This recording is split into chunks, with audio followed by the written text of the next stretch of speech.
জয় নিতাই। উপস্থিত সকল কৃষ্ণ অনুরাগী গৌর ভক্তবৃন্দের চরণে আমার কোটি কোটি দণ্ডবৎ প্রণাম। আমার সকল গুরুবর্গের চরণে আমার শত সহস্র কোটি দণ্ডবৎ প্রণাম। এই অত্যন্ত সুসজ্জিত, অত্যন্ত রুচি সম্পূর্ণ এবং রুচি সম্পন্ন এই হরিনাম সংকীর্তনের আসর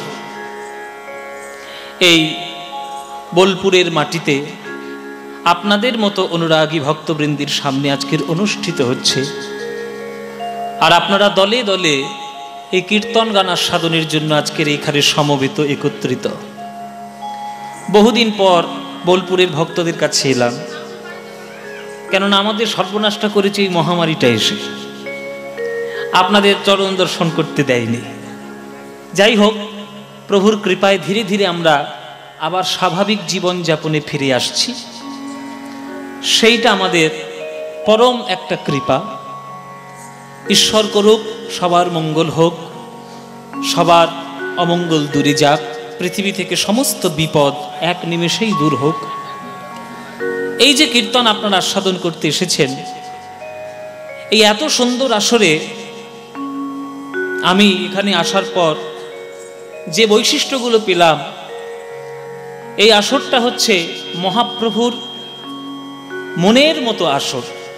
এটা আমি বলবো কেন না, মহাপ্রভু চেয়েছিলেন যে সারা বিশ্বের প্রত্যেকটি মানুষ যেন হরিনামের মালার গাঁথার মধ্যে যেন আসে। কি জাতি, কি ধর্ম, কি বর্ণ, সমস্ত কিছু ঊর্ধ্বে গিয়ে আমরা যেন প্রেম ধর্মে নিজেদেরকে নিমজ্জিত করি। কেননা মায়েরা, সবই আপনার আছে, হৃদয়ের মধ্যে আপনার প্রেম নেই, তাহলে কিছুই হবে না। মীরা কহে বিনা প্রেম সে না মিলে নন্দলালা। ঈশ্বরের কাছে পৌঁছতে গেলে, ভগবত কৃপা পেতে গেলে প্রেম ছাড়া আর কিছু নেই। আমরা পাণ্ডিত্য দিয়ে ভগবানকে পেতে চাই, কিন্তু ভগবান কখনো পাণ্ডিত্য গ্রহণ করেন না। আপনি কি পাণ্ডিত্য দিয়ে তাকে পাবেন? তার থেকেই জগৎ সৃষ্টি, তার থেকেই বিশ্ব ব্রহ্মাণ্ড সৃষ্টি, তাকেই জানার জন্য সকল কিছু, আর তাকে আপনি পেতে যাচ্ছেন পাণ্ডিত্য দিয়ে। পাণ্ডিত্য নিশ্চয়ই থাকা ভালো, নইলে শিক্ষার আলোকে মানুষ না এলে প্রত্যেকটি জিনিসের গুরুত্ব তো বুঝবে না। শিক্ষা নিশ্চয়ই দরকার, প্রত্যেকটি মানুষের শিক্ষা খুব জরুরি। 100-র মধ্যে আমি তো বলবো 1000 জরুরি, 100%-এর মধ্যে 1000% জরুরি, শিক্ষা দরকার। কিন্তু সেই শিক্ষা যদি ভক্তিপূর্ণ না হয়, যদি প্রেমপূর্ণ না হয়, তাহলে সেই শিক্ষার কোনো দাম নেই। শাস্ত্রেই বলা, ধীরে বাদাতে বিষ্ণবে মূর্খা বাদাতে বিষ্ণায়। যে পণ্ডিত হবে সে ব্যাকরণ পড়ে, সংস্কৃতে পড়ে যখন বিষ্ণুকে প্রণাম করবে তখন সে বলবে বিষ্ণবেই নমঃ, কেননা শাস্ত্র অনুযায়ী সেটাই হয়। কিন্তু একটা মূর্খ, একটা নৌকা চালানো লোক, একটা টোটো চালানো লোক, একটা ভ্যান রিক্সা চালানো লোক, পড়াশোনা শেখেনি, সেই সবাই যেমন বলে কৃষ্ণায় নমঃ, সেও গিয়ে বলছে বিষ্ণায় নমঃ। ভাগবত অনুসারে বা শাস্ত্র অনুসারে, ব্যাকরণ অনুসারে কথাটা ভুল, কিন্তু এইখানে পার্থক্য আছে। যখন একটা পণ্ডিত বিষ্ণবে নমঃ যখন বলছে, তার হৃদয়টা সদম্ভে পরিপূর্ণ, আমি ঠিক বলছি, শাস্ত্র জেনে বলছি, ব্যাকরণ জেনে বলছি, তখন ভগবত চরণে ভক্তি তার লেশ মাত্র নাই। কিন্তু একটা মূর্খ লোক যখন বিষ্ণায় নমঃ বলছে, ব্যাকরণ অনুসারে ভুল বলছে, কিন্তু হৃদয়টা তার বিষ্ণায় নমঃ বলতে গিয়ে চোখ দুটো তার জলে ভিজে যাচ্ছে। যখনই ভিজে গেল মায়েরা, হৃদয়টা বিষ্ণুর নাম করতে গিয়ে যখন ভিজে যাচ্ছে, ঈশ্বর ওই পণ্ডিতের কাছে যাবেন না, ওই মূর্খের কাছেই যাবে। ধীরে বদতে বিষ্ণবে মূর্খা বদতে বিষ্ণায় উভয়স্তু সমান পুণ্যম। সমান পুণ্য, কিন্তু সমান পুণ্য হলে হবে কি? ভাবগ্রাহী জনার্দন। জনার্দন ঈশ্বর, তিনি ভাবটাকে গ্রহণ করবেন, পাণ্ডিত্যকে গ্রহণ করবেন না। তাই হৃদয়টা প্রেম দিয়ে পূর্ণ করতে হয়। সেই প্রেমের আসর হলো এইটি। কেননা এখানে আমরা যার আনুগত্যে এসেছি সেই অমর শেখ, যিনি এই এলাকার এত কল্যাণমূলক কার্যের মধ্যে এই সংস্কৃতি সম্পন্ন কীর্তন গানকে রেখেছেন, এটা বাংলার মধ্যে অনন্য। নিতাই গৌর হরিব। কেননা আমি আপনাদের আশীর্বাদে, আমার এখন বয়স কত বলবো না, কেননা কত বুড়ো হয়েছি সেটা বলবো না আমি, হ্যাঁ আমার যতটাই বয়স হয়েছে, আমার মোটামুটি কীর্তনের আসরে নামা হয়ে গেল 22 বছর। আমি 22 বছর কীর্তন করছি, হ্যাঁ 22 বছর আসরে দাঁড়িয়ে দাঁড়িয়ে কীর্তন করছি। পশ্চিমবঙ্গ, বাংলাদেশ, উড়িষ্যা, বিহার, ঝাড়খণ্ড সব জায়গায় আমি কীর্তন গিয়েছি। এমনকি লকডাউনে বসে বসে বাল্টিমোর, আমেরিকাতেও গান গিয়েছি। ঘরের মধ্যে বসে বসে, বাল্টিমোর শহর আছে না আমেরিকায়, বাল্টিমোর শহরে ওখানে একটা রামকৃষ্ণ মিশন আছে, ওইখানে অনুষ্ঠান হয়েছে। ঘরে অনলাইন যেমন অনুষ্ঠান হয়, ভার্চুয়াল প্রোগ্রাম, ওইখানে আমি গান গিয়েছি। 3-3 আমেরিকায় প্রোগ্রাম করেছি, ঘরে বসে, গিয়ে নয়। কেননা যাইনি কার্ডে লিখে দেবো আন্তর্জাতিক খ্যাতি সম্পন্ন, ও হবে না, না আমি ঘরে বসেই গিয়েছি, কিন্তু আমেরিকার লোককে শুনিয়েছি। তা এটা একটা সৌভাগ্য, এটা আপনাদের একটা আশীর্বাদ। কিন্তু এই রকম বিরল আসর আমি দেখিনি, যেখানে সর্বধর্ম সমন্বয়ে যিনি অর্গানাইজার, যার আনুগত্যে এসেছি, তিনি এমন একটা উদাহরণ সৃষ্টি করেছেন। তার জন্যে আমরা ঈশ্বরের চরণে কোটি কোটি প্রার্থনা করি, তিনি দীর্ঘজীবী হন আর উদাহরণ হিসেবে থেকে যান। এই হলো আমাদের বাংলার মাটি, এই হলো আমাদের বাংলা, যেখানে নজরুল ইসলামের মতো লোক কীর্তন লিখে গেছেন আর গুরুদেব রবীন্দ্রনাথও কীর্তন লিখে গেছেন। এই হলো বাংলার মাটি। তাই চণ্ডীদাস ঠাকুরের কথা অনুসারে, শোনো রে মানুষ ভাই, সবার উপরে মানুষ সত্য, তাহার উপরে নাই। আমরা সবাই হলাম মানুষ। এই মানব ধর্ম যদি আমরা প্রচার করতে পারি, সেইটাই আমাদের আসল প্রেম ধর্ম। তাই কোটি কোটি, আমি জানি না এখানে কত বছর এখানে কীর্তন হচ্ছে, কিন্তু কত বছর হচ্ছে? 5 বছর। 5 বছর এখানে কীর্তন হচ্ছে। আমি চাইবো না 5 বছর নয়, 5000 বছর ধরে এইখানে কীর্তন হয়ে যান, এইটাই আমার কামনা। নিতাই গৌরীর চরণে, বীরভূমি এসে আপনাদের চরণে এটাই আমার প্রার্থনা।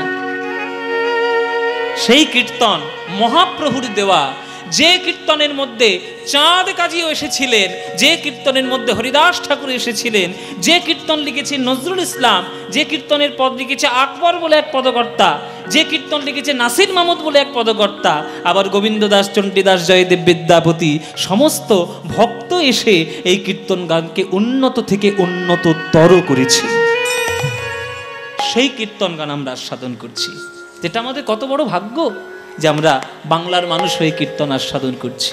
গুরুদেবের মাটিতে, এটা তো গুরুদেবের মাটি, আমি তো বলবো এটা কারোর মাটি না, গুরুদেবের মাটি। প্রথম কথা, নিত্যানন্দের মাটি, বীরভূম জেলা। এই বীরভূম জেলার গুণগান গিয়ে শেষ করতে পারি না। এই বীরভূম জেলা কি নেই? শক্তিপীঠও রয়েছে, আবার বৈষ্ণবদের জন্য মূল জায়গা রয়েছে। যারা শাক্ত ভক্ত তাদের জন্য কঙ্কালীতলা, ফুল্লরা দেবী, তারাপীঠের মতো জায়গাও রয়েছে, নলাটেশ্বরী মায়ের চরণও রয়েছে। আবার নিত্যানন্দের জন্মস্থান পেয়ে আমরা বৈষ্ণবরা সবাই একেবারে আনন্দে পুলকিত হয়ে গেছি। আর সারা পশ্চিমবঙ্গে, সারা বাংলায় গুরুদেব জায়গার পেলেন না, এইখানে গিয়ে শান্তিনিকেতন তৈরি করেছেন। কত ভালো মাটি!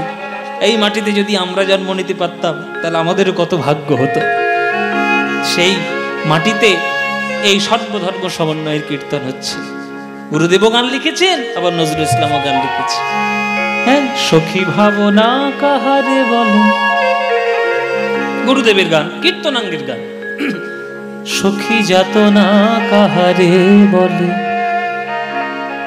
তোমরা যে বলো দিবস রজনী, ভালোবাসা ভালোবাসা, সখী ভালোবাসা কারে কয়, সে কি বলি যাতনাময়, সে কি বলি চোখের জল, সে কি বলি দুঃখের শ্বাস, লোকে তবে করে কি সুখেরই তরে এমন দুঃখের আশ। বলুন তো, এই সব গানের তুলনা আছে? যারা সাহিত্য, যারা সংস্কৃতি, যারা সঙ্গীত নিয়ে পড়ে আছেন, বলুন তো এই গানের কখনো তুলনা হবে? কোনো 1000 টাকা 2000 টাকা দিয়ে কোনো এই গান কেনা যায়? এই গান পৃথিবীর কোনো টাকা পয়সা দিয়ে কেনা যায় না, প্রেম দিয়ে কিনতে হয়। জেনে রাখবেন, ভালোবাসা যদি করেছেন তাহলে চোখের জল আপনার সার হবে। তাই খবরদার ভালোবাসা করতে যাবেন না। কিন্তু ভালোবাসা যদি করেছেন তবে গোবিন্দ সেবার অধিকারী হবেন। এইবার ভেবে দেখুন ভালোবাসা করবেন কি করবেন না। ও মায়েরা, রাধারানী আর কৃষ্ণের প্রেম তো জগতের সর্বোৎকৃষ্ট। তাহলে কৃষ্ণকে ভালোবেসে রাধারানী হিহি করে কি খুব হেসেছিল, না হাউ হাউ করে কেঁদেছিল? রাধারানীর হাসি বেশি না রাধারানীর কান্না বেশি? আপনারা তো কীর্তন এতদিন শুনছেন, কোনটা বেশি? কান্না বেশি। যখন কৃষ্ণ রাধারানীকে ছেড়ে চলে গিয়েছিল মথুরায়, তখন কৃষ্ণের জন্য একটা দিন দুটো দিন কাঁদেনি, 100 বছর ধরে রাধারানী কেঁদেছেন। আর তার চোখের জলের ওই যে কান্না, ওই কান্নাই কিন্তু ভক্তকুলে সর্বশ্রেষ্ঠ জায়গা হয়েছে শ্রীমতী রাধারানী। তাই কৃষ্ণ বলে যদি না কাঁদতে পারেন, কৃষ্ণ আপনার হবে না। কেননা তাকে কাঁদলেই পাওয়া যায়, হিহি করে হাসলে কৃষ্ণকে পাওয়া যাবে না। প্রেম হলো আসল কথা। ওই জন্যই বলছে ভালোবাসা কারে কয়, সে কি কেবলই যাতনাময়? সখী কেবলই যাতনাময়।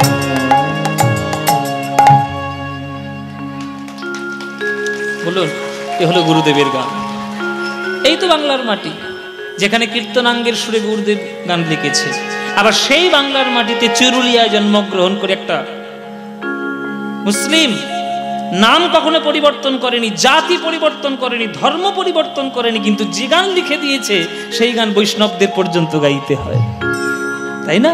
হৃদে পদ্মে চরণ রাখো বাঁকা ঘন শ্যাম, হৃদে পদ্মে চরণ রাখো বাঁকা ঘন শ্যাম, বাঁকা শিখি পাখা নয়ন বাঁকা বঙ্কিম ঠাম, বাঁকা শিখি পাখা নয়ন বাঁকা বঙ্কিম ঠাম।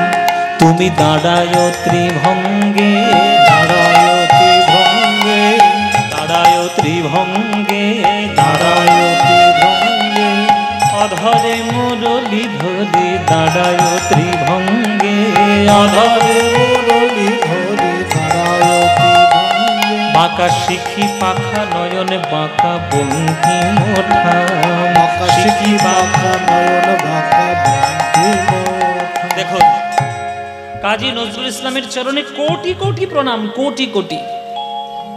এই গান বৈষ্ণবতায় পূর্ণ হৃদয় না থাকলে এই গান লেখা অসম্ভব। একেবারে কীর্তনের ভাবধারাকে বজায় রেখে কীর্তনের গান লিখেছে। সোনার গোধূলি যেন নিবিড় সুনীল নভে, পিতধর কালো অঙ্গে হরি হে, পিতধরা পর কালো অঙ্গে, নীল কপট সম রাঙা চরণ দুটি, নীল কপট সম রাঙা চরণ দুটি, নীল কপট সম রাঙা চরণ দুটি, নেচে যাক অপরূপ ভঙ্গে, বধূ নেচে যাক অপরূপ ভঙ্গে, যেন নুপুর বাজে, যেন নুপুর বাজে, হরি সেই পায়ে যেন নুপুর বাজে, হরি সেই পায়ে যেন নুপুর বাজে। কোথায় বাজবে নুপুর, কোথায় বাজবে? সমগ্র বিশ্ব ব্রহ্মাণ্ড বলেছি কৃষ্ণের নুপুর নাকি বৃন্দাবনে বাজে। কবি বলছেন না না, বৃন্দাবনে কেন বাজবে? সবসময় কি বৃন্দাবনে বাজবে? আমার মতো অভাগা ভক্ত তোমার চরণ ধরেছি, তাই তোমার চরণের নুপুরটা বৃন্দাবনে বাজিও না। বনে নয় শ্যাম মন মাঝে যেন নুপুর বাজে, গৌর হরিব। বনে নয় শ্যাম মন মাঝে যেন নুপুর বাজে, না না, ওই বনে নয় শ্যাম মন মাঝে যেন নুপুর বাজে, বনে নয় শ্যাম মন মাঝে যেন নুপুর বাজে। প্রভু ওই চরণ জড়ায় পরানো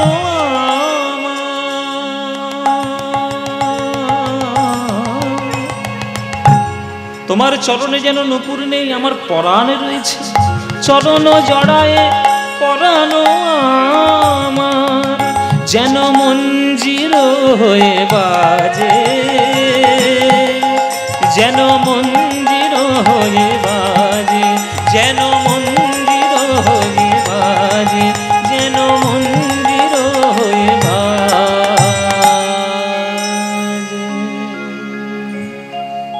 কি অপূর্ব সব মেলবন্ধন গানের। আর এই মেলবন্ধন করিয়েছে কে? এই মেলবন্ধন করিয়েছে গৌর হরি। নিতাই গৌরাঙ্গ যদি বাংলার বুকে না আসতো, আমরা মানব ধর্মের প্রেম ধর্ম কোনটা কখনো বুঝতেই পারতাম না। তাই নিতাই গৌরাঙ্গের চরণে কোটি কোটি দণ্ডবত। তাই বীরভূমে আমরা এলে সবাই একে অপরের সঙ্গে দেখা হলে সবাই হাত জোড় করে বলি জয় নিতাই, জয় নিতাই। কেননা নিতাই চাঁদ আমাদের প্রেম ধর্মের মূল কাণ্ডারি, নইলে সংসারী মানুষরা কখনো প্রেম পেত না। তিনি প্রেম দিয়েছে। আজ সেই মহাপ্রভু সুরধনী গঙ্গার তীর ধরে সবার চরণে প্রেমে বিতরণ করছে। ভাগ্যবান কলিযুগে বাসীগণ, তোমাদের অনেক বড় ভাগ্য। মানব দেহ নিয়ে পৃথিবীতে জন্ম নিয়েছ। এই মানব দেহ তো বাজারে 10 টাকা কেজি দরে কিনতে পাওয়া যায় না। অনেক কষ্ট করে মানব দেহ লাভ করতে হয়। স্থাবরং লক্ষ বিংশতি নবলক্ষঞ্চ জলজা কৃমিনাং রুদ্রলক্ষঞ্চ দশলক্ষঞ্চ অন্নজা ত্রিংশলক্ষ বসুরাংশ্চ চতুর্লক্ষঞ্চ মানবা। একটি জীবাত্মা মানব দেহ পাওয়ার আগে 80 লক্ষ অন্য জনিতে পরিভ্রমণ করে তবে মানব দেহ লাভ করে। 80-র মধ্যে কি কি? 80-র মধ্যে কি কি? 20 লক্ষ বার গাছপালা রূপে জন্ম নিতে, স্থাবরং লক্ষ বিংশতি 20 লক্ষ বার গাছপালা রূপে জন্ম নিতে হয়। ও মায়েরা, এই যে তাল গাছ, নারকেল গাছ, আম গাছ, ডাব গাছ যা দেখছো, আমরাও হয়েছি। একদিন আমরাও হয়েছিলাম গাছ, কিন্তু উদ্ধার পেলাম কবে? প্রমোশন হলো কবে? উদ্ধার হলাম কবে? যেদিন তুলসী বৃক্ষ রূপে ধরিত্রীর মাঝে জন্ম নিলাম। তুলসী গাছ, পাতা দিয়ে গৌর গোবিন্দের সেবা হলো, মঞ্জরি দিয়ে প্রসাদ তৈরি হলো, আর তুলসীর কাষ্ঠ ভক্তদের গলায় তুলসীর মালা হয়ে গেল। সেদিন উদ্ধার লাভ করলাম। তারপরে নবলক্ষঞ্চ জলজা, জলের প্রাণী রূপে 9 লক্ষ বার উদ্ধার পেলাম কবে? যেদিন সন্ধ্যাকারে বাজানোর জন্য সমুদ্রের তলায় শঙ্খ রূপে জন্ম নিলাম। শাঁখ, শাঁখ বাজান তো, ঘরে বাজান তো মায়েরা, সকাল সন্ধে ওই শঙ্খ কিন্তু সমুদ্রের তলায় জন্ম নেয়। যখনই শঙ্খরূপে জন্ম নিলাম আর আরতির সময় ফুৎকারে বেজে উঠলাম, সেই দিন আমরা জলজ প্রাণী থেকে উদ্ধার লাভ করলাম। তারপর কৃমিনাং রুদ্রলক্ষঞ্চ 11 লক্ষ বার জন্ম নিতে হয় কীট পতঙ্গ রূপে, পোকামাকড়, যেগুলো দেখলে লোকে ঘৃণা করে। কিন্তু সেই পোকামাকড়ের মধ্যে একটা কীট পতঙ্গের মধ্যে একজন রয়েছে যার নাম মধুমক্ষিকা। মধুমক্ষিকা মানে কি? মৌমাছি। মৌমাছি রূপে যেদিন জন্ম নিলাম, ফুল থেকে মধু আহরণ করলাম, সেই মধু দিয়ে গৌর গোবিন্দের প্রসাদ তৈরি হলো, উদ্ধার হয়ে গেল কীট জন্ম থেকে। তারপরে 10 লক্ষঞ্চ অন্ডজা, পাখি রূপে জন্ম নিতে হয় 10 লক্ষ বার। উদ্ধার পেলাম কবে? যেদিন ময়ূর রূপে জন্ম নিলাম। ময়ূরের পালক দিয়ে গোবিন্দের চূড়া তৈরি হয়, পাখা তৈরি হয়, যে পাখা দিয়ে গোবিন্দের বাতাস করা হয়, উদ্ধার লাভ করলাম। তারপরে 30 লক্ষ বসুরাংশ্চ 30 লক্ষ বার জন্ম নিতে হয় পশু রূপে। উদ্ধার পেলাম কবে? যেদিন ধেনু হয়ে জন্ম নিলাম, গাভী। ধেনু হয়ে যেদিন জন্ম নিলাম, বাটের দুগ্ধ দিয়ে সাধুগুরু বৈষ্ণবের সেবা হয়, গৌর গোবিন্দের প্রসাদ তৈরি হয়। আর মৃত্যুর পর আমাদের চর্ম দিয়ে মধুর মৃদঙ্গ তৈরি হয়, যে মৃদঙ্গ হরিনাম সংকীর্তনে বাজাতে কাজে লাগে। তাহলে 20 লক্ষ বার গাছপালা, 9 লক্ষ বার জলের প্রাণী, 11 লক্ষ বার কীট পতঙ্গ, 10 লক্ষ বার পাখি, আর 30 লক্ষ বার পশু। ক্যালকুলেট করলে কত হয়? আমি একটু অঙ্কে কাঁচা মায়েরা, যদি তোমরা একটু সাহায্য করো। আমি অঙ্কে খুবই কাঁচা। কত হলো টোটাল? কত হলো? 80 হলো। তাহলে 84 থেকে 80 চলে গেল। এইবার বাকি আছে মাত্র 4 লক্ষ জনম মানব জনম, মাত্র 4। যারা অঙ্ক বোঝেন, বাবা মাত্র 4 লক্ষ টাকা কোনো মাত্র হয়? 2021 সালের আজকের কত তারিখ যেন? 13 তারিখ বোধ হয়, 15।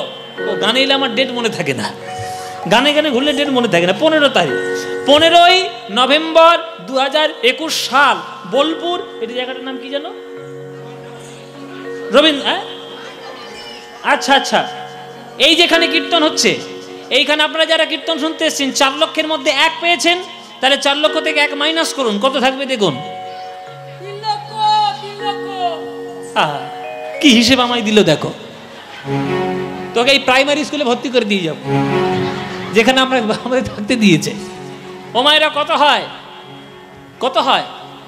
1 যদি মাইনাস করা যায় 4 লক্ষ থেকে, 3,99,999।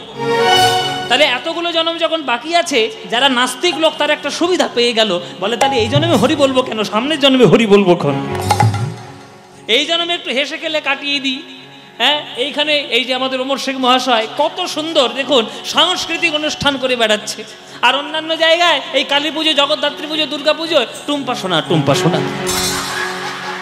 হচ্ছে না, গান হচ্ছে না। তাহলে আপনারা কোন গান শুনবেন, টুম্পা সোনা না কীর্তন গান? হ্যাঁ, তাহলে কীর্তন শুনলেই আপনার উদ্ধার। তাহলে কেউ যদি মনে করে এই জন্মটা হেসে খেলে কাটাবো, সামনের জন্মে হরি বলবো, খুব ভ্রান্ত ধারণার মধ্যে আছো ভাই। কেননা কে বলতে পারে 4 লক্ষ মানব জীবনের মধ্যে এই জন্মটা তোমার কাছে শেষ জন্ম কিনা? এর আগে হয়তো বোবা হয়ে জন্ম নিয়েছি, হরিনাম শুনতে পেলেও বদন ভরে বলতে পারিনি, হয়তো বা কালা হয়ে জন্ম নিয়েছি, বলতে পারলেও প্রাণ ভরে শুনতে পারিনি, হয়তো বা পঙ্গু হয়ে জন্ম নিয়েছি, হাত তুলে 2 বাহু তুলে কীর্তন গাইতে পারিনি, হয়তো বা এমন ঘরে জন্ম নিয়েছি যে ঘরের লোকেরা হরিনাম গায় না, হয়তো বা এমন দেশে জন্ম নিয়েছি যে দেশের লোকেরা কীর্তন গায় না। অনেক ভাগ্যের ফলে সোনার বাংলার মাটিতে বীরভূমের বুকে জন্ম হয়েছে, যে মাটিতে নিতাই চাঁদে গড়াগড়ি দিয়ে সবার চরণে ধরে প্রেম বিতরণ করেছে, সেই মাটিতে জন্ম নিয়ে, নিতাই গৌরের দেশে জন্ম নিয়ে, সোনার বাংলার মাটিতে জন্ম নিয়ে যদি 2টি বাহু তুলে নিতাই গৌর প্রেমানন্দে হরি আর মন প্রাণ সঁপে দিয়ে যদি হরি বলে না বলতে পারলাম, আবার আমাদের জন্ম হবে গাছপালা রূপে। তাই মহাপ্রভু চরণ ধরে বলছে, ভাই রে, একবার বদন ভরে হরি নাম বল, সুরধুনির তীরে তীর মহাবিলসই, সমবয় বালক সঙ্গ, সুরধুনির তীরে তীর মহাবিলসই, সমবয় বালক সঙ্গ, সুরধুনির তীরে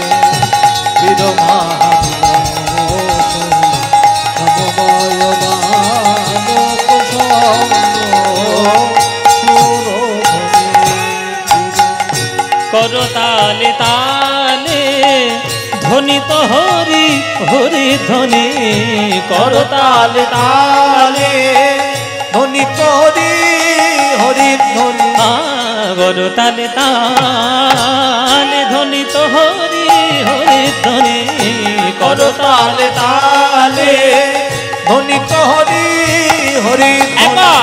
হরি হরি বলো ভাই, হরি হরি বলো ভাই, একবার হরি হরি বলো ভাই, হরি হরি বলো ভাই, ওগো নাম বিনা গতি নাই, হরি হরি বলো ভাই, ওই নাম বিনা গতি নাই, হরি হরি বলো। আচ্ছা, এই যে আমি এতদিন পরে তোমাদের সামনে কীর্তন গাইতে এলাম বোলপুরে, তা আজকের হাজার হাজার লোক এসছেন এখানে, সবাই আজকের বহু ভিড় হয়েছে। তা মায়েরা, এখানে বাবাদেরও সংখ্যা যেমন আছে, মায়েদেরও সংখ্যা সমানভাবেই আছে, কম বেশি কিছু নেই। তা মায়েরা, এই যে কীর্তন তোমরা শুনতে এসছো, তোমাদের কীর্তন ভালো লাগে শুনতে? সত্যি বলছো? বুকে হাত রেখে বলছো? সিরিয়ালের দিব্যি? তোমাদের আবার দিব্যি না দিলে তোমরা কাটবে না তো, কি ঠিক কি সত্যি ভালোবাসো তো? আচ্ছা, খুব ভালো কথা।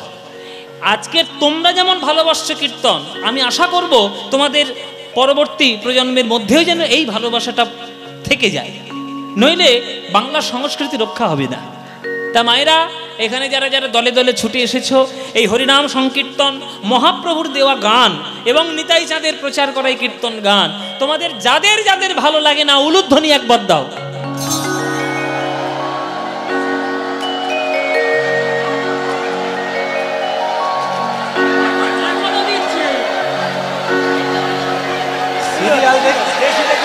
আহা, বলো ভাই, এরপর আর কীর্তন গাইতে ইচ্ছে করবে? আমি কি বললাম আর কি করলে? আমি বলেছি যারা যারা হরিনাম ভালোবাসো না, তাও ধীরে ধীরে বললাম, কিন্তু কানে তবু ঢোকেনি। যারা ভালোবাসো না তারা বলে অনুরোধ ধরে দিচ্ছে, বলে জিভ ফসকে বেরিয়ে গেছে।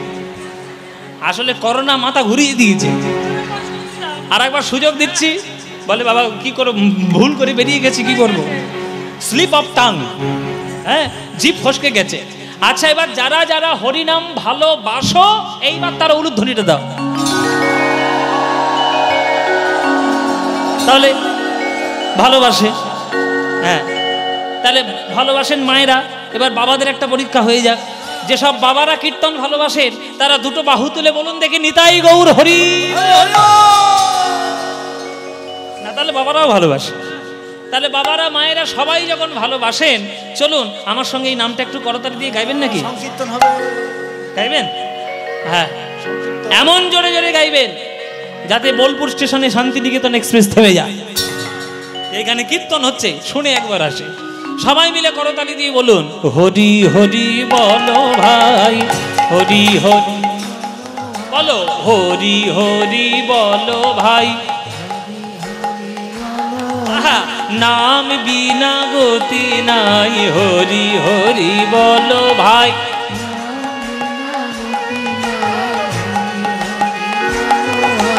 নামের মধ্যে আছে কানাই, হরি হরি বলো ভাই।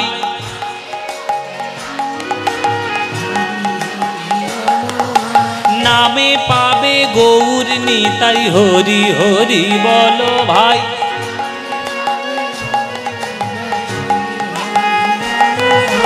এসে গেছে ব্রজের কানাই, হরি হরি বলো ভাই।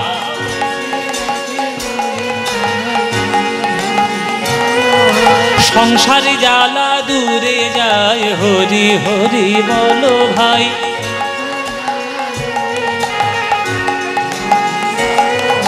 ত্রিতাপ জ্বালা দূরে যায়, হরি হরি বলো ভাই।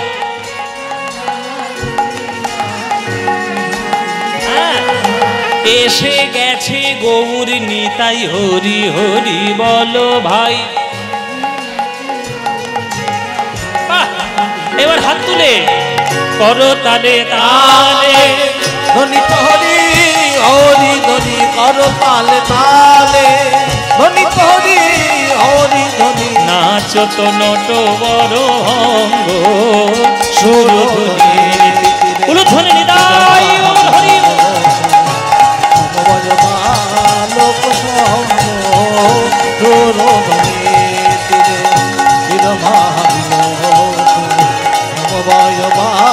লোক সঙ্গ তোর ধ্বনি তীরে। জয় শচী নন্দন ত্রিভুবন বন্দন, পূর্ণ পূর্ণ অবতার। জয় শচী নন্দন ত্রিভুবন বন্দন, পূর্ণ পূর্ণ অবতার। ভব ভয় ভঞ্জন নাম অনুরঞ্জন, ভব ভয় ভঞ্জন নাম অনুরঞ্জন।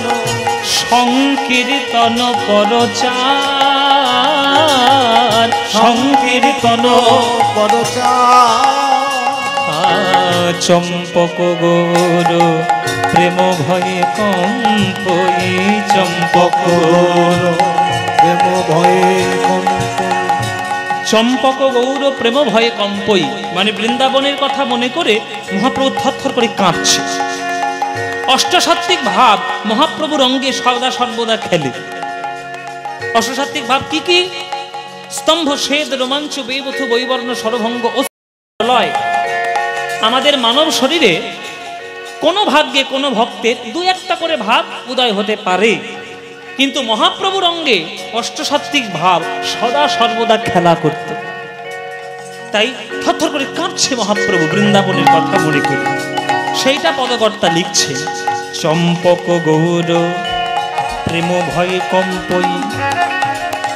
চম্পক মানে কি? চাঁপা ফুল। বোলপুরে চাঁপা ফুল তো পাওয়াই যায়। চাঁপা ফুলের গাছ আছে, গোলক চাঁপা, স্বর্ণ চাঁপা, নাগ চাঁপা, কত রকম চাঁপা ফুল আছে না?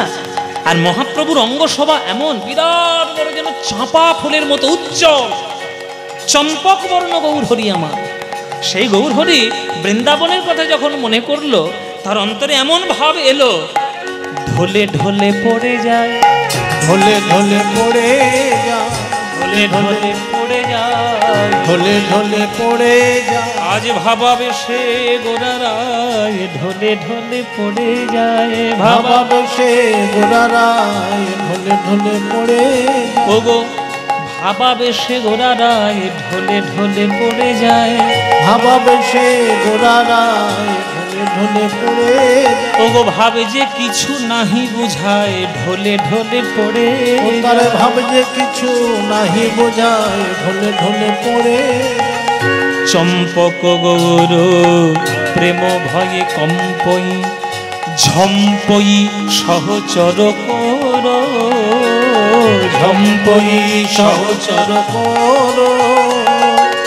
আজ ভাবই আকুল গোরার নয়ন যুগল, ভাবই আকুল নয়ন যুগল, কুঞ্জ নয়নে ঝরেল, কুঞ্জ নয়নে ঝরেল।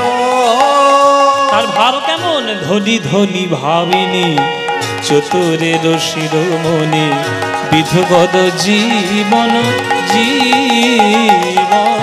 ধনি ধনি ভাবিনী চতুরের শিরোমণি, বিধগত জীবন জীবন। ও কবহ শ্রবণে নাই পিব, কবহ শ্রবণে নাহি পিব হে, কবহ শ্রবণে নাহি পিব হে, কবহ শ্রবণে নাহি পিব রে, কবহ শ্রবণে নাহি পিব হে, কবহ শ্রবণে নাহি পিব হে, কবহ শ্রবণে নাহি পিব হে, কবহ শ্রবণে নাহি পিব হে,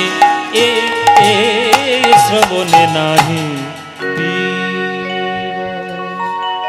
গৌরচন্দ্রিকার সাধন করলাম। এবার যাব আমরা বিষয়বস্তুর মধ্যে। আমার জেঠু আগেই আপনাদের কাছে অ্যানাউন্সমেন্ট করেই দিয়েছেন যে কি বিষয় আমরা আস্বাদন করব। আজকের আমরা শ্রীমদ্ ভাগবতের একটি বিশেষ বিষয় আস্বাদন করব। এই বিষয়টা বৃন্দাবনে যদি না ঘটতো, তাহলে নামের মহিমা কেমন বা নামের মহিমা কি করে পেতে হয় কলিযুগে, আমরা কলিযুগে বুঝতে পারতাম না। কেননা নামাচার্যের ইতিবৃত্ত এই লীলা থেকে শুরু। সুতরাং শ্রীমদ্ ভাগবত অনুসারে আজকের আমরা আস্বাদন করব ভগবান শ্রীকৃষ্ণের ব্রহ্ম মোহন লীলা। ভগবান শ্রীকৃষ্ণের ব্রহ্ম মোহন লীলা এইটি আস্বাদন করব। শ্রীমদ্ ভাগবত সর্বশাস্ত্রের সার শাস্ত্র। নিম্নগানং যথা গঙ্গাদেব মামুচ্যতে যথা, বৈষ্ণবানং যথা শম্ভু পুরাণানং মিদং তথা। নদীদের মধ্যে যেমন গঙ্গা শ্রেষ্ঠ, বৈষ্ণবদের মধ্যে ভগবান শ্রী শিব শ্রেষ্ঠ, হ্যাঁ, তেমনি দেবতাদের মধ্যে বিষ্ণু শ্রেষ্ঠ, আর সমস্ত শাস্ত্রের মধ্যে শ্রীমদ্ ভাগবত শ্রেষ্ঠ। ওই জন্যে আমরা বাঙালিরা কতটা ভাগবত পাঠ করি আমরা ঠিক জানি না। দেখবেন খুব অল্প অল্প পাঠ হয়। বিশেষ করে যেগুলো নদিয়া, উত্তর চব্বিশ পরগনার দিকে গেলে ভাগবত পাঠ খুবই হয়, আমাদের কলকাতাতে খুবই হয়। কিন্তু আপনারা যদি টিভির পর্দায় চোখ রাখেন, দেখবেন সারা ভারতবর্ষ জুড়ে শ্রীমদ্ ভাগবত পাঠ হয়। এবং মানে আসর মানে ভাবতে পারছেন না যে কি ধরনের আসর। হাজার হাজার লক্ষ লক্ষ লোক ভাগবতী সপ্তাহে, যখন ভাগবতী সপ্তাহ হয় উত্তরপ্রদেশ, রাজস্থান, গুজরাট, কত লক্ষ লক্ষ লোক গিয়ে বসে থাকে ভাগবত পাঠ আস্বাদনের জন্য। কত সুন্দর! সেই শ্রীমদ্ ভাগবত হচ্ছে সর্বশাস্ত্রের নির্যাস, একেবারে সার বস্তু। ও মায়েরা, ওই জন্য ভাগবত সবার হজম হয় না। ভাগবত হচ্ছে ক্ষীর। ক্ষীর ক্ষীর কি করে তৈরি করতে হয় জানো তো? মায়েরা বলছে তুমি আমাদের রান্না শেখাতে এসো না বাবা, ক্ষীর কি করে তৈরি করতে হয়। হ্যাঁ, ওই দুধকে ফোটাতে ফোটাতে ফোটাতে ফোটাতে দেখবেন ওই ঘন হতে হতে হতে হতে ওই দেখবেন 1 কেজি দুধ এইটুকু ক্ষীর হয়ে যায়। সমস্ত শাস্ত্রকে নির্যাস নিতে নিতে শ্রীমদ্ ভাগবত রূপী ক্ষীর জগতে এসেছে। কিন্তু ক্ষীর সবার পেটে হজম হবে না। পেটের জোর না থাকলে, হজম ক্ষমতা ভালো না থাকলে ক্ষীর হজম হবে কি করে? তেমনি শ্রীমদ্ ভাগবত সাধন করতে গেলে হৃদয়টাকে একেবারে ক্ষীরের মতো করতে হয়। পরীক্ষিত সর্বশ্রেষ্ঠ শ্রীমদ্ ভাগবত পাঠ আস্বাদন করেছে। এমনি এমনি করতে পেরেছেন? এমনি এমনি করতে পারেননি বাবা। যখন সে জানতে পারলো যে সমস্ত সুখ ভোগ তার ত্যাগ করে 7 দিন মাত্র তার আয়ু রয়েছে, 7 দিন পর সর্পরাজ তক্ষক তার মস্তকে দংশন করবে, এই 7 দিন হচ্ছে শেষ দিন, এই 7 দিন হচ্ছে জীবনের শেষ কটা দিন। পরীক্ষিত মনে মনে ভাবলো অনেক তো রাজকার্য হলো, অনেক তো সুখ ভোগ হলো, সোনা দানা গয়নাগাটি নিয়ে তো অনেক থাকলাম, আর যখন শেষ দিন এগিয়ে এসেছে এইবার ভগবত চরণে মন ছাড়া কোথাও দেওয়ার উপায় নেই। ওই জন্য ভাগবত শুনতে এসেছিলেন শ্রীমদ্ ভাগবত। তাই মায়েরা, মরণের চিন্তা এমন একটা চিন্তা যে সমস্ত বিষয়ে ভাবনাকে ভুলিয়ে দেয় মরণ চিন্তা। একদিন দলবল মিলে ভক্তরা দলবল মিলে ভক্তরা ঠাকুর রামকৃষ্ণের কাছে গিয়েছে। ঠাকুর ঠাকুর সকালবেলা উঠে কার নাম করব? ঠাকুর রামকৃষ্ণ, আপনারা তো জানেন রামকৃষ্ণ ঠাকুরের চরিত্র, একেবারে সোজা সরল লোক, কিন্তু যা কথা বলবে একেবারে হৃদয়ের মধ্যে ঢুকিয়ে দেবে। ঠাকুর বলছে সকালবেলা আবার কার নাম করবি রে? সকালবেলা কারোর নাম গাইতে হবে না, মরণের চিন্তা করলেই হবে। ভক্তরা বলছে কি কথা, এ তো মনোপুত হলো না। ঠাকুর সকালবেলা উঠে কার নাম গাইবে? ঠাকুরের নাম গাইবে, একটু ভজন কীর্তন করবো, তুমি বলছো সকালবেলা উঠে মরণের চিন্তা করবো? বলে হ্যাঁ, সকালবেলা উঠে কি করে মরবি সেই চিন্তা করবি। কেননা কি করে মরবো, মরণের চিন্তা যদি কোনো মানুষের মধ্যে একবার ঢুকে যায়, বিষয় চিন্তা তার মধ্যে কখনো আসে না। খুব বাস্তব কথা চিন্তা করুন। মনে করুন আমি আপনাদের সামনে কীর্তন করছি, এই কীর্তন করতে বেশ ভালোই পয়সা পাচ্ছি, গাড়ি বাড়ি সব করেছি, কীর্তন বাস্তব কথা, এটা আমাদের জীবিকা নির্বাহ, এটা আমাদের রুজি রোজগারের জায়গা, এটা আমাদের ব্যবসার জায়গা। আমি তো আর কোনো আশ্রমের কোনো বড় মহারাজ নই যে আপনাদের সামনে ধর্মকথা নিয়ে প্রচার করে বেড়াচ্ছি, সেটা নয়। আমি একটা সাধারণ ছাপোষা মানুষ, বউ বাচ্চা নিয়ে ঘর করা মানুষ। তাহলে আমি একটা ছাপোষা মানুষ কীর্তন করতে এসেছি, এটা আমার ব্যবসা, রুজি রোজগারের জায়গা। কিন্তু আজকে আমি কীর্তন করছি, যদি কালকে আমার শরীর খারাপ হয় যে বাবা পদ্মপলাশ তোমার ক্যান্সার হয়েছে, আমার যদি ক্যান্সার হয় তাহলে ক্যান্সারের নেই কোনো অ্যান্সার, আপনারা তো জানেন ভালো করে। তা আমার মধ্যে ডাক্তার যদি বলে দেয় যে তোমার ক্যান্সার হয়েছে, তুমি কিছুদিনের মধ্যে মরবে, তখন কি আমার 5 বিঘে জমি কেনার ইচ্ছা থাকবে? আর থাকবে না। তখন শুধু থাকবে যে কবে নিতাই বাড়িতে গিয়ে একটু প্রসাদ পেয়ে একটু নিতাই চরণে ধুলো গড়াগড়ি দেবো, কবে গৌর হরির চরণে একটু গড়াগড়ি দেবো, কেননা শেষ দিন কটা ঈশ্বরের সেবায় কাটায়। তাই মায়েরা, ঈশ্বরের চিন্তা করতে গেলে ভগবত চিন্তা, আর সেই ভগবত সার হচ্ছে শ্রীমদ্ ভাগবত। সেই শ্রীমদ্ ভাগবতের মধ্যে একটি লীলা, ব্রহ্মমোহন লীলা আজকে সাধন করব।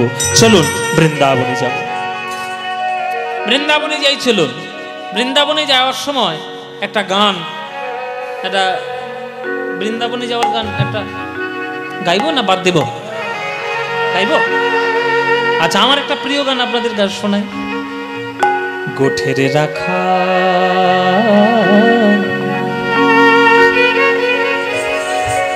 বলে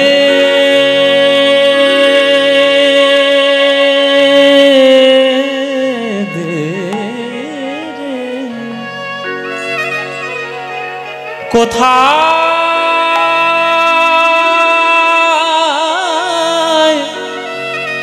বৃন্দাবন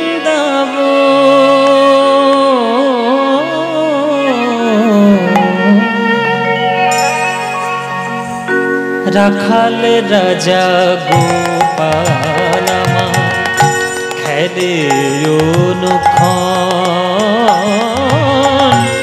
কোথায় বৃন্দাবন গোঠের রাখাল বলে দে রে। কোথায় বৃন্দাবন রাখাল রাজা গোপাল খেলে অনুক্ষণ, কোথায় বৃন্দাবন বলে দে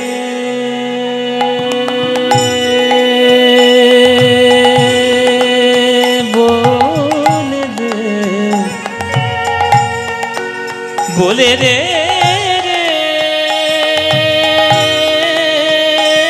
বলে দে রে, বৃন্দাবন কোথায় বলে দে রে। আজও যেথা মিলন রসে চাঁদ হাসে রে চাঁদের পাশে, আজও যেথা মিলন রসে চাঁদ হাসে রে চাঁদের পাশে। ও মায়েরা, আকাশে কটা চাঁদ? আকাশে কটা চাঁদ? একটাই চাঁদ। তাহলে বৃন্দাবনের আকাশে কটা চাঁদ? মায়েরা বলবো একটাই চাঁদ, আবার কটা চাঁদ হবে? আকাশে যদি একটাই হয়, বৃন্দাবনই কেবল আলাদা? ও মায়েরা, বৃন্দাবনে একটা চাঁদ নয়, দুটো চাঁদ। আকাশের চাঁদকে বলা হচ্ছে না, বৃন্দাবনে দুই চন্দ্র রয়েছে। কোন চন্দ্র আপনাদের নতুন করে বলতে হবে? গানের মধ্যে বলে দিচ্ছি, বুঝে নাও। আজও যেথা মিলন রসে চাঁদ হাসে রে চাঁদের পাশে। দেখো, আজও যেথা মিলন রসে চাঁদ হাসে রে চাঁদের পাশে। বলো বলো, হ্যাঁ আবার কি? এ তো জানাই কথা। এই ভাবটা মানে কৃষ্ণ, আর এই ভাব মানে রাধা। তাহলে রাধা চাঁদ হাসে কৃষ্ণ চাঁদের পাশে, আবার কৃষ্ণ চাঁদ হাসে রাধা চাঁদের পাশে। আর এই দুই চাঁদের মিলনে যে প্রেমের জ্যোৎস্না তৈরি হয়েছে, সেই প্রেমে গা ভাসানোর জন্য সবাই আমরা ব্রজের ধুলায় গড়াগড়ি দিই, তাই না? ওই জন্যই বলছে, আজও যেথা মিলন রসে চাঁদ হাসে রে চাঁদের পাশে। আজও যেথা মিলন রসে চাঁদ হাসে রে চাঁদের পাশে। যেথা পথের ধুলায় ছড়িয়ে আছে, পথের ধুলায় ছড়িয়ে আছে শ্রীহরিচন্দন, কোথায় বৃন্দাবন গোঠের রাখাল বলে রে। কোথায় বৃন্দাবন রাখাল রাজা গোপাল,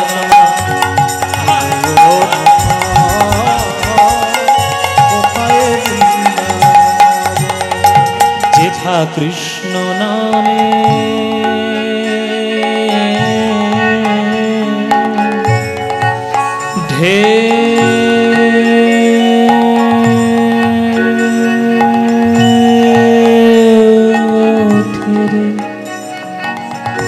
এই বৃন্দাবনে যাওয়ার গানও লিখেছেন কাজী নজরুল ইসলাম। এও নজরুল ইসলামের গান।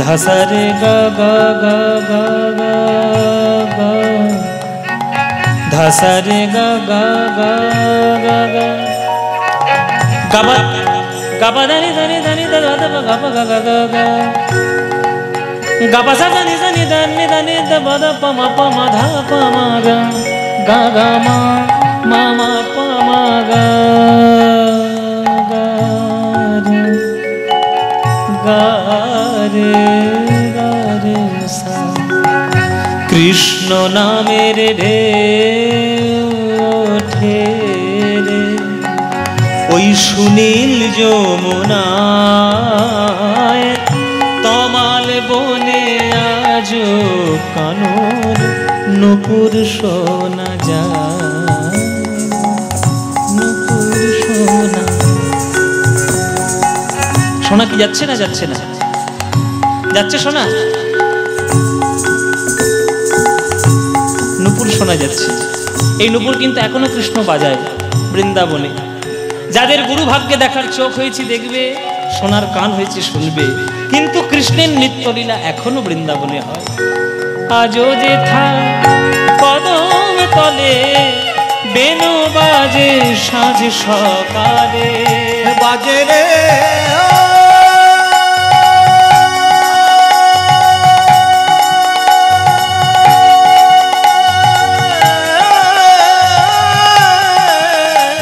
বাজে রে বাজে রে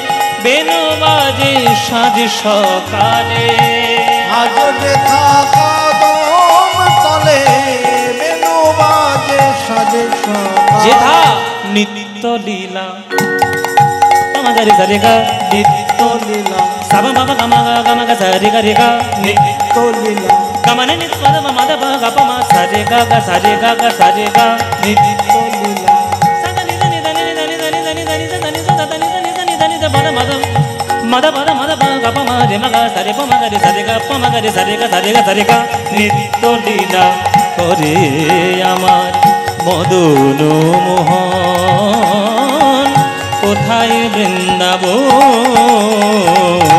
গোঠের রাখাল বলে দে কোথায় বৃন্দাবন রাখাল রাজা গোপালানা হেদে অনুক্ষণ কোথায় বৃন্দাবন কোথায় বৃন্দাবন কোথায় বৃন্দাবন কোথায় বৃন্দাবন সবাই একবার করতলে জয়ধ্বনি দিন সবাই বলুন বৃন্দাবন ধাম কি বৃন্দাবন ধাম কি বৃন্দাবন ধাম কি শ্রীমতী রাধা রানী কি শ্রীমতী রাধা রানী কি রাধা রানী কি बोलो प्रेम से राधे राधे बोलो राधे राधे राधे राधे वृंदावनं सखी भूभवितो नोति कीर्तिं यदि देवकी सुतपदाम्बुजलब्धलक्ष्मी गोविन्द वेणुमनुमत्त मयूरनृत्यं प्रकृषादि सान्य परतान्य समस्त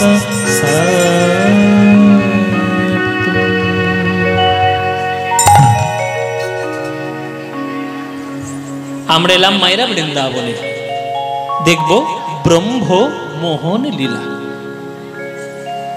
সকাল বেলায় কৃষ্ণ ঘুম থেকে ওঠার পর মা যশোমতীর কোলে দধি দুগ্ধ ঘৃত স্বর নবনী খেয়ে নবলক্ষ ধেনু নিয়ে আর 24 জন সখাকে সঙ্গে নিয়ে তার মধ্যে দ্বাদশ রাখাল বৃন্দাবনে নিয়ে কৃষ্ণ যায় প্রত্যেক দিন বৃন্দাবনে যমুনার তীরে বংশীবটের তলায় খেলা করার জন্য। আপনাদের তো বীরভূম জেলা, এর তো আপনাদের তো বলতে হবে না, কারণ আপনারা অষ্টকালীন লীলা শুনে শুনে আপনাদের অভ্যস্ত। অষ্টকালীন লীলাগুলো এমন করে মহাজন সাজিয়ে গিয়েছেন যে ভক্তরা একটা ভাবের মধ্য দিয়ে গোবিন্দের লীলা আস্বাদন করে। ওই জন্য অষ্টকালীন লীলার মধ্যে নিয়ম রয়েছে। সকাল 6টা থেকে 9টা রসদগার করতে হয়, 9টা থেকে 12টা গমনগোষ্ঠ বা পূর্বগোষ্ঠ, 12টা থেকে 3টে সূর্য পূজা, 3টে থেকে 6টা উত্তরগোষ্ঠ, 6টা থেকে 9টা রূপ বর্ণনা, 9টা থেকে 12টা আক্ষেপরুরা, আবার 12টা থেকে রাস। এই যে অষ্টকালের লীলার যে একদম ছন্দ। তো এটা কিন্তু গোবিন্দের রোজকার ব্যাপার, রোজ রোজ কৃষ্ণ রোজ যায় সকালবেলা করে গোষ্ঠলীলা করতে, রোজ যায়। আর রোজই ওই শ্রীদাম সুদাম দাম বসুদাম এসে আর এই কৃষ্ণের দুয়ারে দাঁড়িয়ে থাকে। কখন কৃষ্ণ যাবে মায়ের কোল থেকে, কখন খাওয়া দাওয়া শেষ করে কখন মাঠে গিয়ে খেলা করবে। মার কোলে বসে বসে যেন সারা বিশ্ব ব্রহ্মাণ্ড খেয়ে ফেলবে। সেই কখন থেকে ননি খাওয়া শুরু করেছে মায়ের কোলে বসে, এখনো তো বিশ্ব ব্রহ্মাণ্ড খেয়ে দিবি নাকি? রাজার ছেলে বলে ওর যেন কত গরজ, নন্দ রাজার ছেলে তো, নবলক্ষ ধেনু, ওই জন্য কত গরজ। মায়ের কোলে বসে বসে খালি নবনী খাচ্ছে, আর রৌদ্রে দাঁড়িয়ে দাঁড়িয়ে ঘেমে নিয়ে একবার অস্থির হয়ে গেলাম। চল না কানাই, তাড়াতাড়ি চল না, ওই সূর্য মাথার উপর উঠছে, তাড়াতাড়ি বেলা ফুরিয়ে গেলে আর খেলতে পারবি? শ্রীদাম সুদাম দাম বসুদাম সবাই এসে দাঁড়িয়ে রয়েছে কৃষ্ণকে নিয়ে যাবে। কৃষ্ণ মায়ের কোলে খাওয়া সম্পূর্ণ করে মাথায় বেশ পাগড়ি বেঁধে বেশ রাখাল ছেলের মতো বেশ ধরে হাতে বেনুটি নিয়ে আর নবলক্ষ ধেনু নিয়ে কৃষ্ণ চলে যাচ্ছে, চলে যাচ্ছে। যায় যায় পদ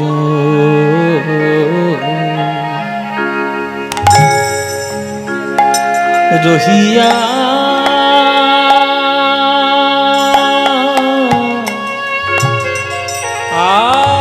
আপদ আপদ পদ রহিয়া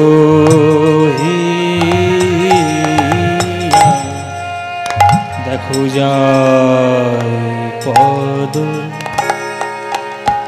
রহিয়া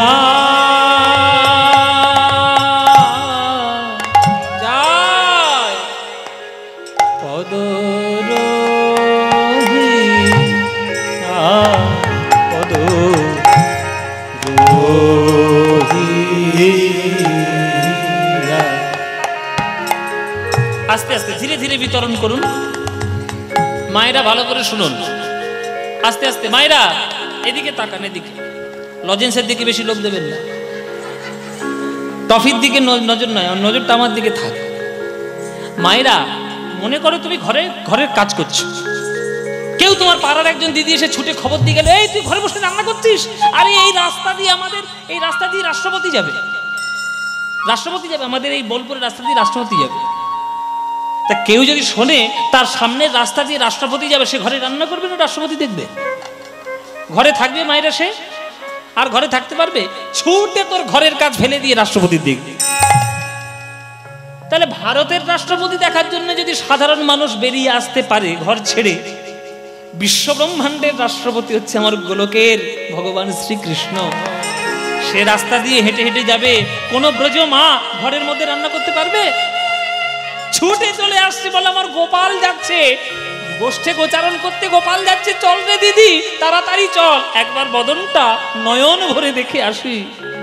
তাই রাস্তার দুই ধারে একেবারে কাতারে কাতারে লোক, রাস্তার ব্রজ মায়েরা সব লাইন দিয়ে দাঁড়িয়ে গেছে,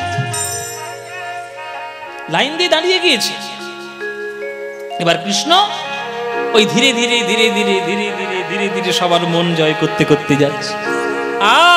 ভজবজা সম্পায় গোবিন্দ আমার,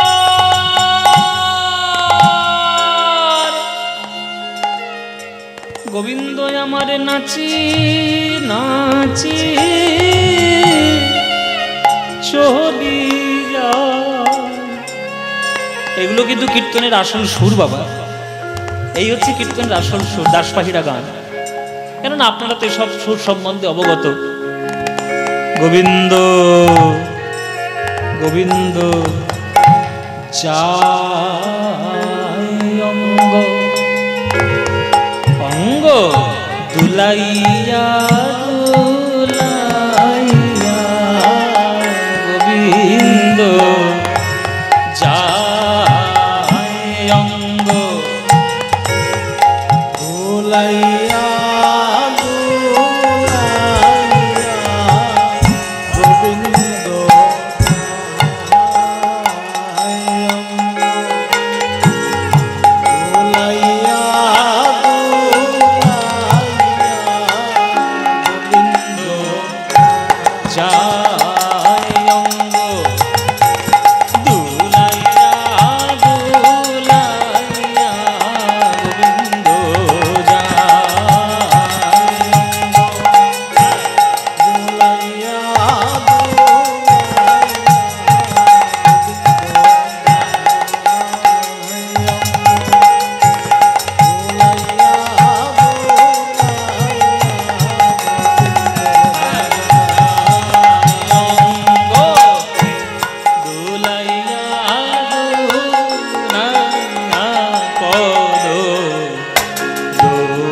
একটা দিদি বলছে রোজ রোজ ওই নন্দের বেটা কেলে ছোড়া ওই গোষ্ঠ করতে যাবে বৃন্দাবনের তীরে, আর রোজ রোজ আমাদের দেখতে হবে, রোজ রোজ দেখতে হবে। আমাদের ঘরের কাজকর্ম নেই, রান্না করবো না, ঘর ঝাড় দেবো না, রোজ রোজ দেখার কি আছে রে বাবু? ও তো কৃষ্ণ তো রোজ যায় আবার রোজ আসে, নতুন করে দেখার কি আছে? একটা মা একটু প্রতিবাদ করছে, একটু আবেগপ্রবণ হয়ে গিয়ে দেখতে চাইছে না, তখন পাশের দিদি বলছে ভালো করে শুনুন, এ প্রত্যেকটি কথা মহাজনদের ভাবাদর্শ, ভক্তদের হৃদয়ের কথা, ভালো করে শুনুন মায়েরা। যখন এক মা প্রতিবাদ করছে যে রোজ রোজ দেখার কি আছে, তখন পাশের দিদি বলছে ও গো দিদি গো, অমন করে কথাটা বলো না, আমাদের কপাল ভালো, আজ সকালবেলায় গোপাল যখন গোষ্ঠে যাচ্ছে তার বদন চন্দ্রটা দেখার সৌভাগ্য হয়েছে। এই গোপাল যখন বিকেল বেলায় উত্তর গোষ্ঠ করে ফিরে আসবে, তখন ওই বদন চাঁদ দেখার জন্য যদি আমার দেহের মধ্যে প্রাণ অবশিষ্ট না থাকে, তখন যদি কপালে না হয় দেখার, কেননা নিঃশ্বাসে কবে বিশ্বাস নাই। পদকর্তা কি বলেছেন? কমল দল জল জীবন টলমল ভজহ হরি পদ নীতিরে। পদ্ম পাতায় যেমন জল স্থির থাকে না, সদা সর্বদা টলমল করে, তেমনি দেহরূপে পদ্ম পাতায় প্রাণ রূপে জল টলমল করছে, কখন পড়ে যায় কেউ জানে না। তাই যখনই যায়, যেভাবেই যাক না কেন, যেন গোবিন্দ চরণে যায়। তাই সদা সর্বদা নাম বলার অভ্যাস করো। কি গো মায়েরা, গ্যারান্টি কিছু নেই, গ্যারান্টি। আজকে রাত্রে সন্ধ্যাবেলায় তোমাদের সামনে দাঁড়িয়ে গান করছি, কালকে যদি তোমরা খবর পাও পদ্মপলাশ মরে গেছে, হতেই পারে। বাস্তব সত্যটাকে আমাদের অ্যাকসেপ্ট করতে হয়, কিন্তু আমরা অ্যাকসেপ্ট করি না, আমরা গ্রহণ করি না। কিন্তু বাস্তব কথা, আমি আজকে আছি কালকে না থাকতেও পারি। তাই যতক্ষণ আছি, যতটুকু আছি, যেভাবেই আছি, যেন গোবিন্দ চরণে মনোনিবিষ্ট করে যেন থাকতে পারি, নইলে কখন যাব কোনো ঠিক নেই বাবা। তাই মায়েরা বলছে যে আজকের সকালবেলায় দেখার সৌভাগ্যটা হয়েছে, বিকেল বেলা যখন কৃষ্ণ ফিরবে তখন যদি দেখার সৌভাগ্য না হয়, তাই যখনই যাচ্ছি গোবিন্দকে দেখে নে রে, একবারে দেখে নে, নইলে কিন্তু বিপদ রয়েছে। কিন্তু গোবিন্দ আজকে ধীরে ধীরে যাচ্ছে। ধীরে ধীরে কেন? মাতা টানে ঘর পানে, আমার সখা টানে বন পানে, মাতা টানে ঘর পানে, সখা পানে, বন পানে। ও মায়েরা, মা যশোমতী গোবিন্দকে পিছন থেকে মনে মনে টানছে। কেন? মা মনে মনে বলছে যে আমার গোপালের বোধহয় পেট ভরে নবনী খাওয়ানো হয়নি, আমার গোপালকে যদি একটু ভালো করে নবনী খাওয়াতে পারতাম। এ সব মায়ের মনের ইচ্ছা, পৃথিবীতে যে কজন মা আছে সবাই তাই ইচ্ছা। কি মায়েরা, সন্তান যতই বড় হোক না কেন, মায়ের কাছে কখনো বড় হতে পারে? চিরকাল ছোট। কৃষ্ণ বিশ্ব ব্রহ্মাণ্ডের মালিক, কিন্তু যশোমতীর কাছে সে কিন্তু বালক গোপাল, আর অন্য কিছু নয়। আর কোনো পরিচয় কৃষ্ণের নেই মায়ের কাছে, ও আমার ছেলে, আর কোনো পরিচয় নেই। তাই মায়ের মনে যেটা ইচ্ছা সেটা যশোদারও ইচ্ছা, যে যদি নিজের হাতে তুলে যদি গোপালকে খাওয়াতে পারতাম। তা গোপাল তো অন্তর্যামী, সে মনে মনে জানতে পেরে ওই পিছন ফিরে তাকিয়ে মাকে মনে মনে জানিয়ে দিচ্ছে যে মা তুমি চিন্তা করো না, আমি পেট ভরে নবনী খেয়েছি। তাই পিছনে মায়ের টান, এবার সামনে সখারা টানছে, এ কানাই কত দেরি করবি, তাড়াতাড়ি আয় না। তাই সখার টান, তাই পিছনে মায়ের টান, সামনে সখার টান, আর একজনের টান আছে, স্পেশাল টান। স্পেশাল মায়েরা, স্পেশাল সবার জীবনে কেউ না কেউ থাকে, কি নেই? সবার জীবনে স্পেশাল কেউ না কেউ আছে, আপনাদেরও আছে, আমারও আছে। আপনাদের কি আছে আপনি জানেন, আমার কি আছে কেন বলবো? ও আমার ব্যাপার, তাই না? তা কৃষ্ণের জীবনে স্পেশাল কে? রাধারানী। রাধারানী যখন জানতে পারলো যে গোবিন্দ গোষ্ঠে যাচ্ছে, রাধারানীর মনে মনে দুঃখ যে গোবিন্দের গমন গোষ্ঠ সবাই বৃন্দাবনে দেখতে পাবে, আর আমি কৃষ্ণ কলঙ্কিনী বলে দেখতে পাবো না। তাই কি করলো রাধারানী? ইচ্ছে করে আলমারি থেকে কাপড়গুলো নিয়ে এসছে, শুকনো কাপড়গুলো ইচ্ছে করে জলে ভিজিয়েছে, ভিজিয়ে ভালো করে নিংড়ে নিয়ে আর কাঁধে তুলে ছাদে বলছে কাপড় মেলতে। শাশুড়ি জটিলা, ননদী কুটিলা মনে মনে ভাবছে বৌমা আমার খুব ঘরের কাজ করছে, খুব সংসারে মন হয়েছে গো, কি কাজ করতে ছাদে উঠেছে সে কি আর জটিলা কুটিলা জানে? কি গো মায়েরা, এই কাপড় মেলছে, কাপড় মেলার ছলনা করে ওই উপর থেকে রাধারানী দেখছে যে আমার বধূ কই এতগুলো রাখালদের মধ্যে। রাধারানী দেখার চেষ্টা করছে, আর গোবিন্দ বাঁশি বাজিয়ে যেতে যেতে একবার ওই আর ভাবে তাকিয়ে গেল, যেতে যেতে আর ভাবে তাকালো, রাধারানীও আর ভাবে তাকালো, দেখলো মিস কল হয়ে গেল। এখনকার দিনে যেমন প্রেমের ভাব, মিস কল দিলেই বাবা মা বুঝবে যে ওই টুই টুই হয়েছে মানে ফোন হয়েছে। কিন্তু আগেকার দিনের প্রেমের ভাব, নয়নে নয়নে রাধারানীকে ইশারা করছেন গোবিন্দ। প্রেমের অনেক রীতি, ওই জন্য প্রেম যদি ভালো করে করতে যান রাধা কৃষ্ণের লীলা শুনবেন, কেননা রাধা গোবিন্দের প্রেম জগতের সর্বশ্রেষ্ঠ প্রেম। তবে রাধা কৃষ্ণের প্রেম লীলা শুনে যাবেন যেন নিজের জীবনে আবার অ্যাপ্লাই করতে যাবেন না। হ্যাঁ, পরক বলে দেওয়া আছে শাস্ত্রের একেবারে বিধান, পরকীয়ার অতি অতি রসের উল্লাস, কিন্তু ব্রজ বিনা ইহার অন্যত্র নাহি বাস। পরস্ত্রীর সঙ্গে প্রেম অবৈধ সম্পর্ক, সমাজের চোখে যেটা অবৈধ সেটা অত্যন্ত প্রেমের পরিচায়ক, কিন্তু ওটা বৃন্দাবনেরই সম্ভব, বৃন্দাবনের বাইরে করলে কিন্তু নরকগামী হতে হবে। তাই খুব সাবধান বাবারা মায়েরা, সবাই খুব সাবধান। কৃষ্ণ যা করেছে আমিও সেটা করবো যদি বলতে চাই তাহলে সর্বনাশ হয়ে যাবে। তাই পিছনে মায়ের টান, সামনে সখার টান, আর পাশে প্রেমিকার টান। এখানে তত্ত্ব আছে। তত্ত্বটা কি? আমাদের প্রত্যেকটা জীবাত্মা তিন গুণের টানে আবদ্ধ বাবা। তিন গুণ, একটা রাজসিক টান, একটা তামসিক টান, একটা সাত্ত্বিক টান। সত্য, রজ, তম, এই তিন গুণের টানে আমরা সবাই বাঁধা রয়েছি। এবার যার যে গুণ বেশি টেনে নেবে সে সেই পথে যাবে। মাতা টানে ঘর পানে, আর সখা টানে বন পানে। মাতা টানে ঘর পানে, সখা টানে বন পানে।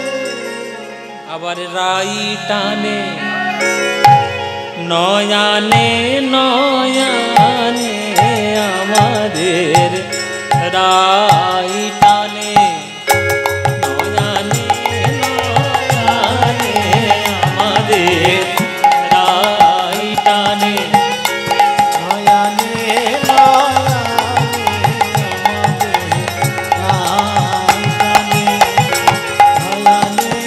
নয়নে রাই টানে। নয়ানে নয়ানে আমাদের রাই টানে। নয়নে নয়নে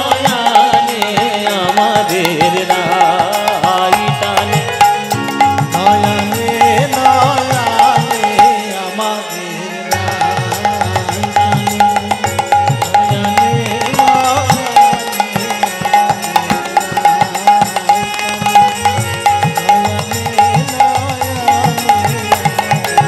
আমাদের রাই টানে।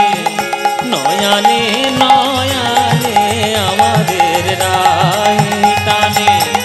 নয়ানে নয়ানে আমাদের রাই টানে। নয়ানে নয়ানে আমাদের রাই টানে।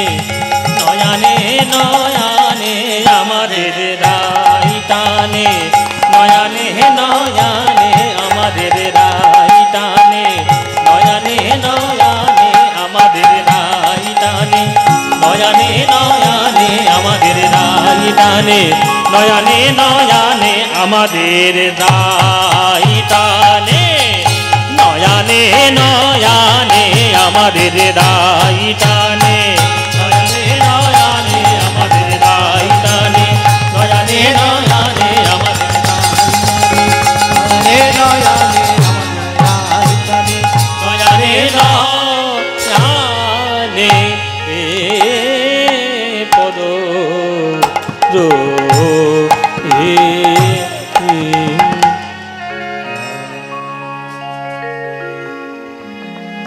সবাই মিলে এলো বৃন্দাবনের মাঠে। এ শ্রীদা, এ সুদা, কিরে খেলা করবি তো নাকি? খেলা করবো বলে সেই কালকের থেকে সেখানে বসে আছে। ও মায়েরা, খেলা করবো বলে আমরা সবাই এসেছি। তা আজকে তোরা খেলা করবি বলে আমাকে মায়ের কোলে ভালো করে খেতে দিসনি, তাড়াতাড়ি ডেকে নিয়ে এসছিস। বল বল, খেলা তো হবে। কি খেলা? আজকে একটা নতুন খেলা হোক। তাড়াতাড়ি বল, কি খেলা? আরে নতুন খেলা তো একটু ভাবতে হবে তো। অত ভাবার সময় নেই, তাড়াতাড়ি বল। এই মনে পড়ছে, একটা নতুন খেলা মনে পড়েছে। কি কি খেলা? ছিঁড়া পাতার ভালো পাতা। আরে নতুন খেলা বলে ছেঁড়া পাতা ভালো পাতা। ও মায়ের, এটা কি খেলা? ছেঁড়া পাতা ভালো পাতা আবার কি? নতুন খেলা তো খেলেনি কোনো। ও আচ্ছা বেশ। এতক্ষণ খেলা কি হবে, খেলা কি হবে, খেলা কি হবে সুবল এসে বলছে, এই এতদিন ধরে খেলা করছিস, জানিস না কি খেলা হবে? ও তো কানাই ঘুরিয়ে বলেছে ছেঁড়া পাতা ভালো পাতা। আসল খেলা হচ্ছে কাঁধে করা, কাঁধে চড়া, তাই না? হ্যাঁ, তাহলে কাঁধে করবে কে আর চড়বে কে? কিরে তুই কি করবি? আরে কাঁধে চড়বো রে। কাঁধে পড়বে কে? কাঁধে চড়বো। আচ্ছা, এর আক্কেল বিবেচনা আছে? ও মায়েরা, ভালো করে ভেবে দেখো, ওর শরীরটার দিকে দেখো আর আমার শরীরটার দিকে দেখো। ওই ধ্বংস শরীর নিয়ে যদি আমার কাঁধের উপর ওঠে, আমার এই কাঁধ আর টিকবে? আরে ওকে না পারি। আর সবার চোখ বেঁধে দিল। এবার একটা একটা করে পাতা তুলে দিল। যার কপালে ভালো পাতা তার কপাল ভালো, আর যার ভাগ্যে ছেঁড়া পাতা কপাল গেল। ওই সর্বক্ষণ কাঁধে নিয়ে তাকেই চড়াতে হবে। এই তোর কি পাতা? সবাই নিজের পাতা সব তুলে নিল।